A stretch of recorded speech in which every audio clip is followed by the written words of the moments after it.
Hello, welcome back to my corner of the internet where I sit and I ramble about my observations in astrology. This is really just an outlet for me. I love talking about astrology and trying to assess what's going on. The whole thing of as above, so below is very real, I think. So I'm back. I want to talk about the eclipse that is coming up on the 19th of April. And it's going to be in a very critical degree, 29 degrees Aries. This is like, it feels like go time. I've been saying that kind of, like the astrology lining up.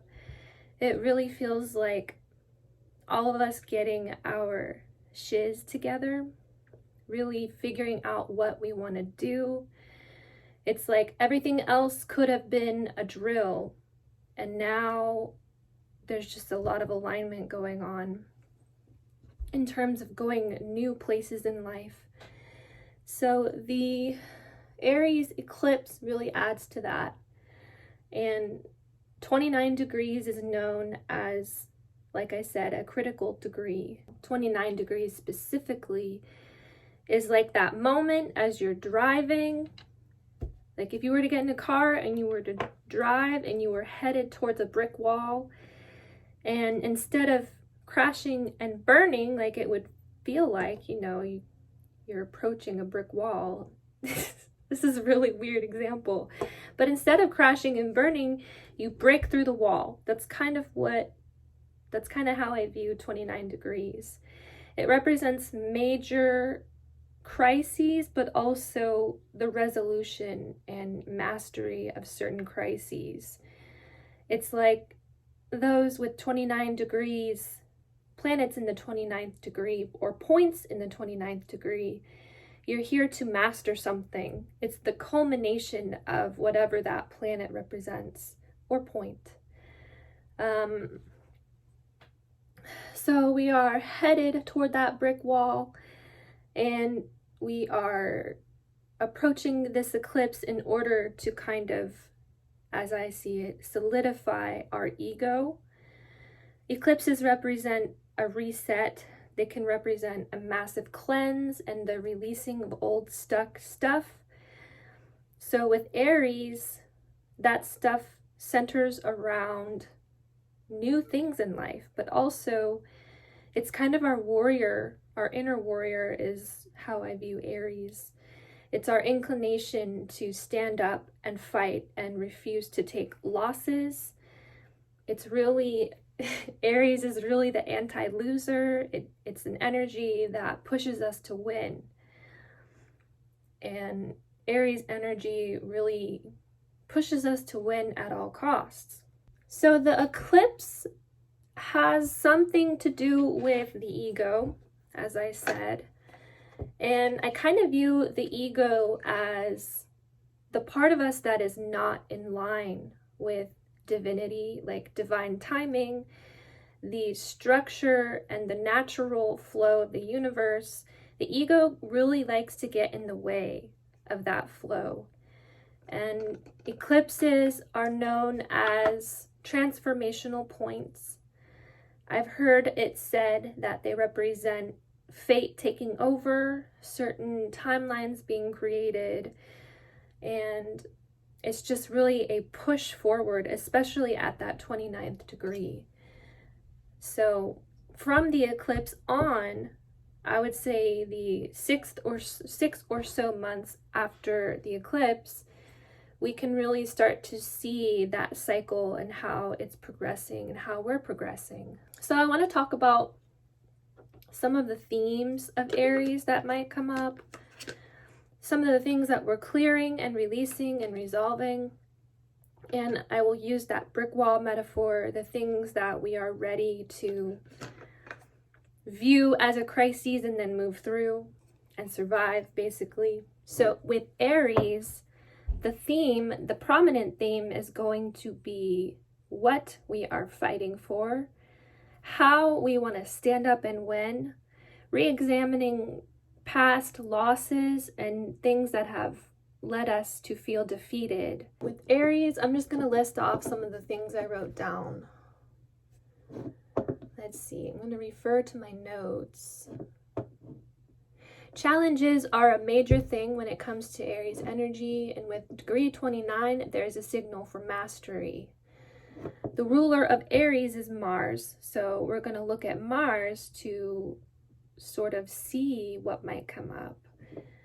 With Mars, we have themes of aggression, innovation, initiation, impulse, motivation, the inclination to fight, competition, and then I put FOMO, or get there first mentality. A lot of Aries is about being first.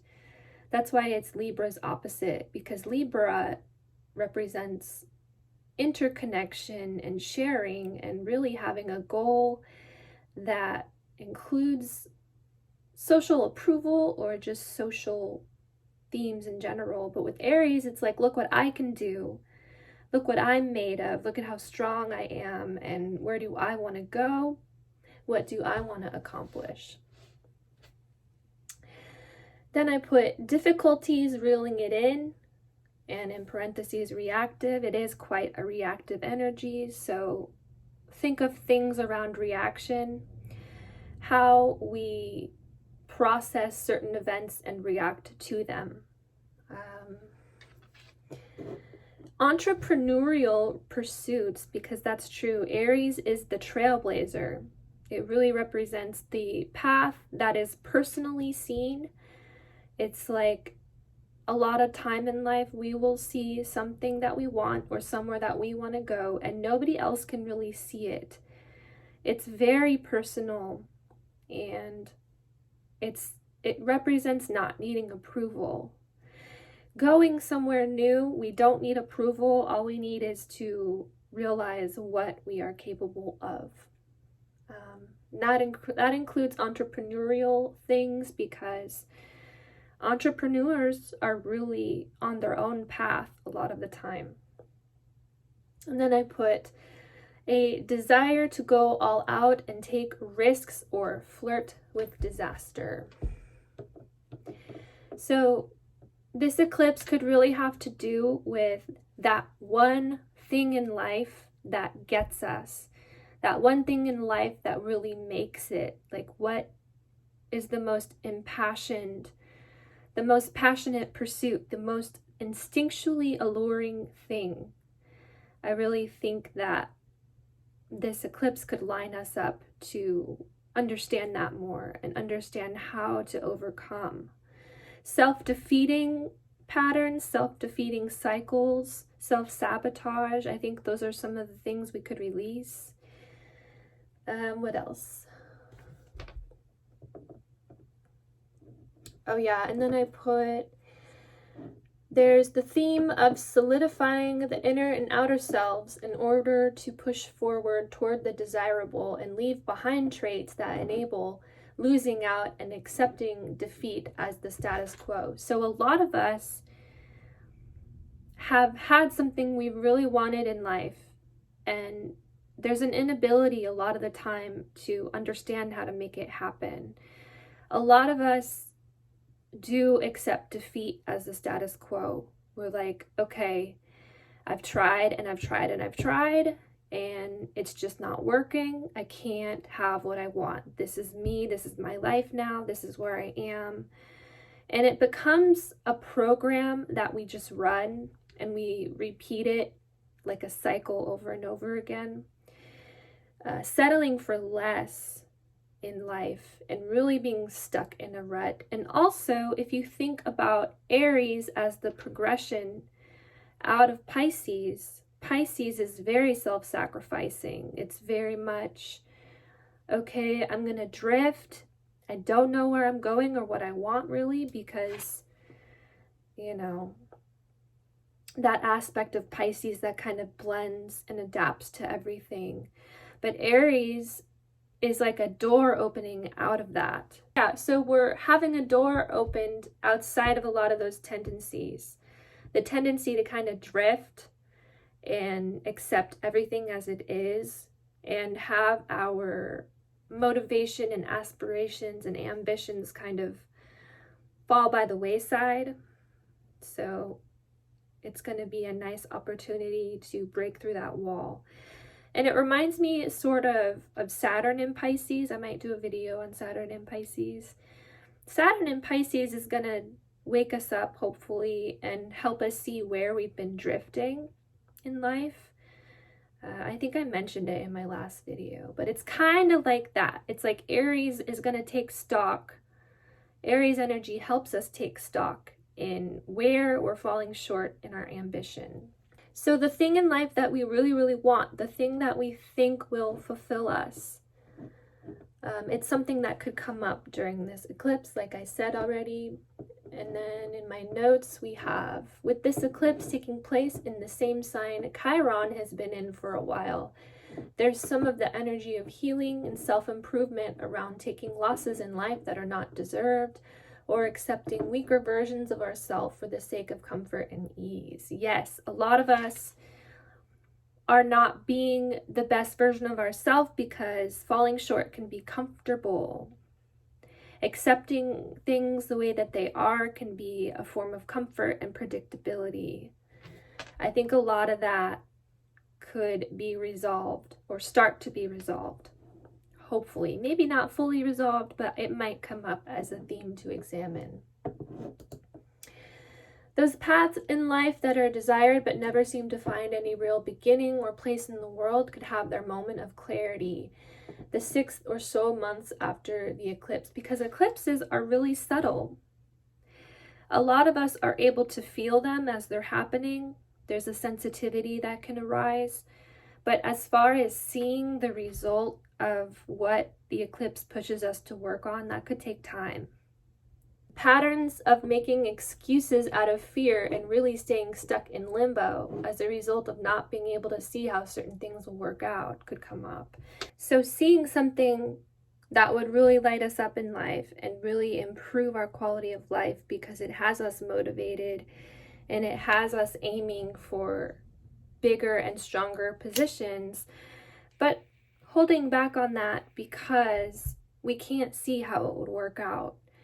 That's the thing with Aries. It's having a hunch and seeing the goal, seeing something to accomplish, and just barreling toward it.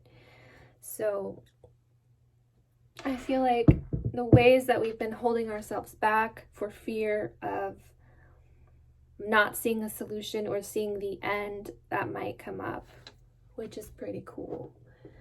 What else do we got? I just realized I didn't light my candles, and I love lighting my candles, so I'm gonna do it. Okay, we have, if the upcoming Mercury retrograde, which I have made a video on, it's my video before this one. If the upcoming Mercury retro will have us overthinking the path ahead, the Aries eclipse can help us burn through it and transform it into something almost unrecognizable. There's just a lot of potential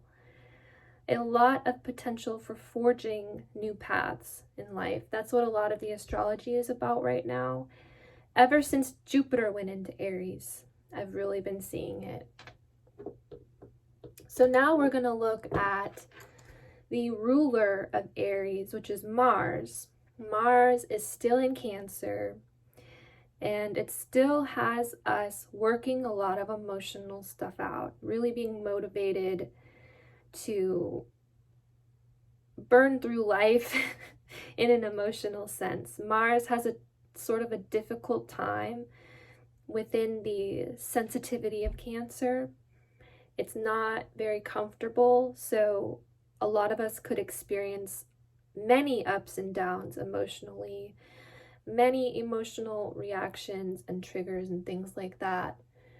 But also a lot of family wounds and family, you could say arguments because it's Mars. Just a lot of discord in the family aspect of life could be coming up. So because the ruler of Aries is in Cancer, that theme can arise as well. In tune with the eclipse, There's a shedding of old emotional wounds and patterns, as well as certain inherited troubles and traumas through the family line. So a lot of the eclipse could be purifying and releasing old familial wounds as well. Mars will be in a sextile with Mercury when the eclipse happens. Mercury correlates to a focus on a mental level, but it can also represent trying to see things as they really are. That's true. Mercury is facts. Mercury is, okay, I have the data, here it is, it's on an effing spreadsheet, and everything is in place, it's in line, you can see. And you can also see the trajectory of what's ahead because of the data. That's very mercurial. Let's see. So Mars in a sextile with Mercury. Sextiles represent opportunities. They're not as obvious or gifting or in your face as a trine would be. Trines really, the planets in a trine are majorly harmonious, and they support each other and they're friends, whereas planets in a sextile would be more collaborative. Like you would have to work a little harder to be able to recognize the benefits of a sextile, but regardless, they're both very harmonious. But Mercury in a sextile with Mars during the eclipse. So I said, this has the chance to make a big impact in a communication sense. We have the chance to profess certain feelings, make connections in a deeper sense intellectually, because Mercury is the brain, and really scope out the emotional reasons why we take certain steps forward or have taken certain steps. It's really like a review, how we feel about everything, essentially, how we feel about who we are in terms of the big motivating things in our life, talking big picture. Like we all have an ideal version of ourself that we would like to manifest. Well, during the eclipse, it could come up, how do I feel about that? How do I feel in terms of where I am in life? That kind of thing. Okay, and then perspective as well. Mercury is also perspective. It's how we tend to view things. During the eclipse, since Mercury is kind of important as a player, I would say, we want to look to some of the aspects that Mercury would make. A big one is in a pretty tight conjunction with Uranus, and Uranus has really been important in terms of taking us out of our comfort zone. Uranus is still in Taurus. Taurus is all about comfort. So it's really been making the comfort aspect of life really unpredictable. But Mercury conjunct Uranus is big, potentially big aha moments. It's rapid changes in perspective, rapid understandings. It's really revolutionizing the thought process and how we deal with things, how we process information. Mercury is somewhat important because it aspects Mars. With Mercury being in a conjunction with Uranus, there can be a lot of shifts in perspective or difficulty maintaining clear, cut, and dry understandings. Understandings can feel shaky, overly esoteric, like instead of looking at things and being like, oh, okay, A, B, C, D, totally get it. It's more like Uranus kind of helping us access our higher mind in relation to perspective. So there could be some great spiritual understandings, like understanding the spirituality of certain things on a logical level, and just being able to feel it and recognize a lot of truths, higher minded truths. Overthinking is not our friend during this time, especially with this conjunction happening in the ever hesitant Taurus. The way we've come up with intricate, logical excuses and postpone certain big callings in life might come up to be examined and released, because Taurus wants to know what's going to happen. Taurus does not like change. It's not about flexibility or change or really branching out and doing new things. That's why it is the progression of Aries. It's like every sign that comes after has something or lacks something of the previous sign. So with Aries being all about speed and conquest and new things and branching out, blah, blah, blah, Taurus slows it down. Taurus hesitates. It says, okay, want to do something because Taurus is about productivity, but is it going to be safe? So releasing a lot of what seem like logical reasons as to why we can't accomplish certain things, why we can't win, why we can't conquer, that kind of stuff. We could be releasing that. And it's true, a lot of this is about our calling in life, the thing that we really came here to experience in a big picture sense.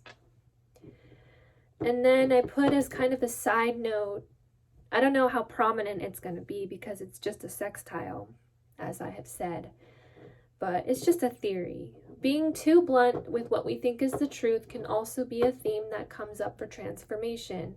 The need for tact and grace when it comes to communicating our strongest held convictions, or vice versa. Not having strong enough conviction or understandings as to what we want out of reality, because Taurus, as an earth sign, correlates to reality. So a lot of shaking things up in terms of conviction. There can also be rigidity of thought when it comes to Mercury and Taurus, holding on to certain facets of viewing the world and solving problems, as well as telling the same stories over and over again regarding life's reality and what's possible. Luckily, Uranus always has a habit of disrupting rigid and stagnant states, even if it renders the process highly uncomfortable by the way of feeling no real sense of security. Yeah, that's a lot of Uranus in Taurus. It's about insecurity in a very practical and material sense. Okay. So I want to get into a couple more aspects and then I'll get out of here. So a couple more aspects that happened during the eclipse. One of them is very intense. Sun and Moon squaring Pluto. Pluto is, I like to say, the Lord of darkness, Lord of the underworld. It's I think corresponds to Hades.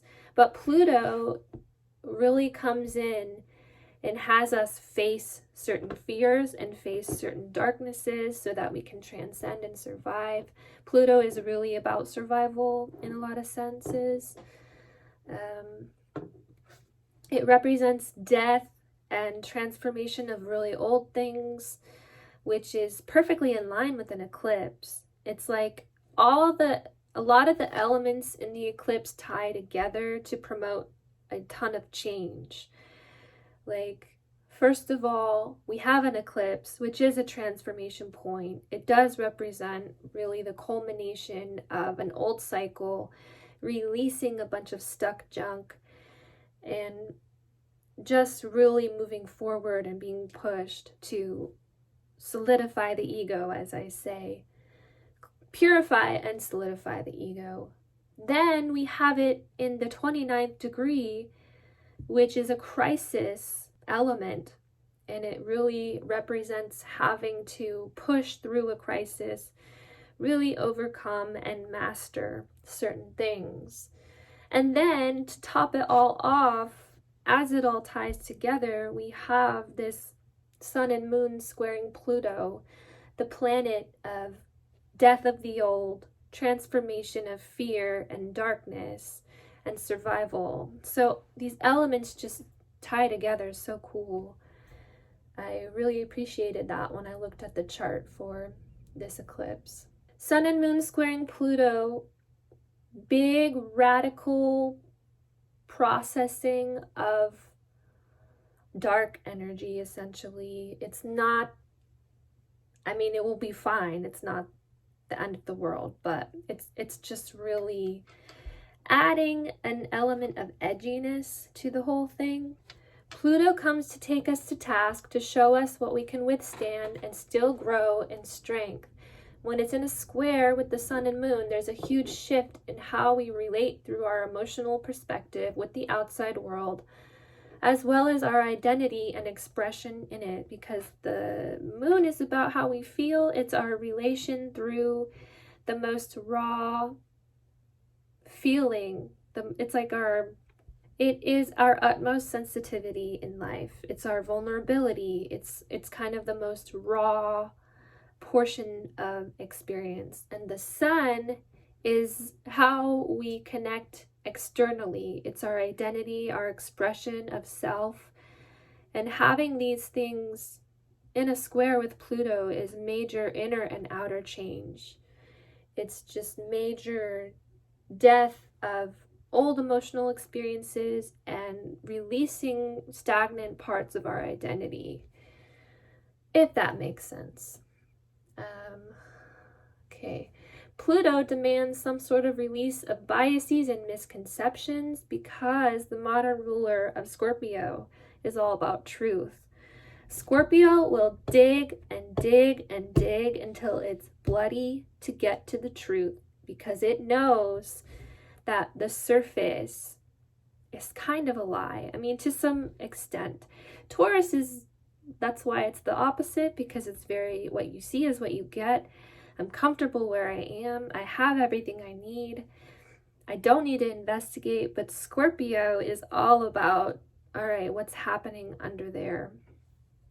What is really going on in the most radical and energetic sense? The survival thing is prominent when it comes to Scorpio, but it could help us unleash our strongest warrior self, like the part of us that faces scary things in life and we're like, how did I get through that? Not saying it's going to be scary, not saying that at all, but we all have that aspect of ourselves where we get through something and we're like, how did I even get through that? We're being called to step into our truest sense of self, ambition, motivation, perseverance, and lust for life. When it comes to Pluto and Aquarius, the focus has to do with the future, our goals, our ideals, and what we contribute to society and the collective. How are we all connected? How are we all connecting? But to understand that connection, that starts with the individual. And that is a process of cleansing and letting go, embracing change, understanding what we're capable of, that kind of thing. But also recognizing our own unique abilities. It's a big deal.